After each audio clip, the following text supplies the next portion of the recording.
Welcome back, Guardians. My name is Easy now and you guys are awesome. But what is awesome is the Touch of Malice Exotic Scout Rifle. Now this video is going to be a little miniature review on what I think about it and a brief look at how you get it and what you need to go through. If you want a more in-depth look, I will link DPJ's video in the video description, who goes through every single quest with pictures and diagrams for you to follow. But I'm going to go over it briefly and hit the link in the video description if you wish to. So first and foremost, it starts at the very beginning of the game. Well, the very beginning of the Taken King, where you find one calcified fragment and take it back to Ironside. When you take it back to her, she'll have a quest to do 5 more. Follow the quest line all the way through as much as you can. I believe you get a blue artifact at the end of it. Once you have, you need to go and find more fragments. I think it's 15 fragments. She gives you the next section of the quest, which is to go down to Bunker War 4 and kill the Centurion. Follow the quest line as far as you can until you can't do any more, and the next quest begins with the raid. So what you want to do is load into the raid, load out of the raid, go to Ironside. She will have a quest for you saying to collect items within the raid, which is killing bosses, and you're getting a drop from each boss. Next up, you'll be sent to the Undying Mine Strike on the Dreadnought, and when you get to the final boss room, you have to kill the boss to a certain amount of health, and an enemy will spawn in the room, a ultra enemy. You go and kill him and take him out, and you complete this part of the quest. Then you head to the Dreadnought. You need to collect 45 calcified fragments, which can be very time consuming and very frustrating. But once you have all 45, you return to Eris and you get the final quest, which is to go to the Echo of Oryx mission, where the room is circular and there's all poison in it.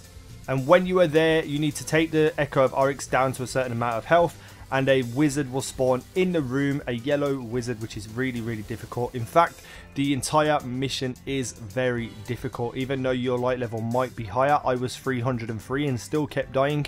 You want to take 2 friends with you who know what they are doing. Once you've completed this quest and got the final item, you will receive the Touch of Malice. Now, the Touch of Malice is one of the most unique weapons in the game in terms of looks and the perks that it has. The looks are amazing. These are all the items that you pick up in the raid combined into a gun, which is covered over in like a blanket type thing that you get from the Disfigures, but it looks incredible. Now, the main perk of the gun is the Touch of Malice. Final round of the magazine regenerates and deals bonus damage at the cost of the wielder's life force. So when you get down to 1 bullet, you can still shoot unlimited amounts until you die, because this weapon takes your health. Now, if you weren't to be getting hit by anything, you can fire over 40 bullets with this weapon before you die. In general, I'm going to guess a 25 to 30 bullet clip while getting shot at is going to be what you experience with this gun. You also get a choice between soft ballistics, smooth ballistics, and smart drift control. You get Eye of the Storm. This weapon becomes more accurate as your health gets lower, which is very helpful with the perk that takes your health away. We have Snapshot, Hammer Forged, and Flared Magwell to choose from. And we have Touch of Mercy. 3 rapid kills with this weapon will return a portion of the wielder's health. So what this gun is basically going to be is useful when you have it fully maxed out.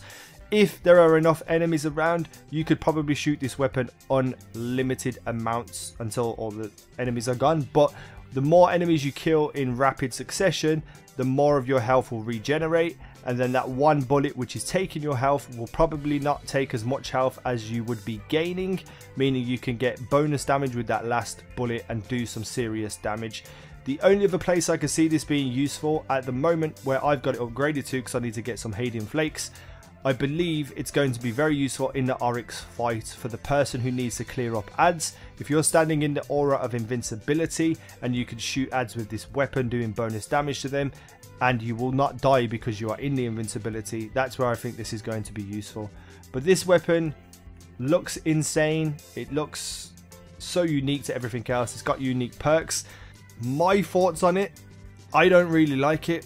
I don't think it's worth the grind at the moment. Maybe when you fully max it out, it's going to be a lot better. But in my opinion, it just does not feel worth it. We're just going to have to wait and see when we fully max it out. But that's how you get the Touch of Malice. If you want a more in-depth review of the quest line, go into the video description and check out DPJ's video. It will be linked near the top. Leave a comment and tell me what you think about this weapon. Subscribe if you haven't already, and I will see you in the next video.